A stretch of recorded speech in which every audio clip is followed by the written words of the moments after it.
বিশ্ব ক্রিকেটের সব রকম আপডেট পাওয়ার জন্য আমাদের চ্যানেলটিকে আজই সাবস্ক্রাইব করে রাখুন।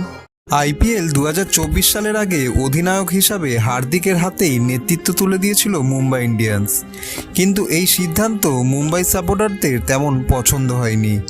তার ও দলের খারাপ পারফরম্যান্সে সমর্থক থেকে বিশেষজ্ঞ সকলেই হার্দিককে ব্যঙ্গ করেন। আইপিএল 2024 সালের পর অনেক কিছু বদলে গেছে।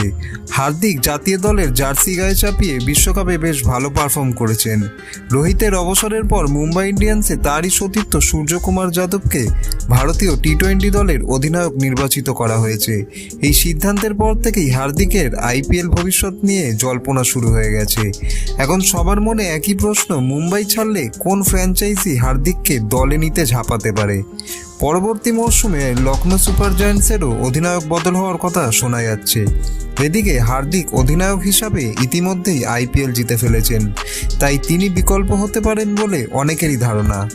ভিডিওটি ভালো লেগে থাকলে বাংলার ক্রিকেট চ্যানেলটিকে অবশ্যই সাবস্ক্রাইব করে দিন।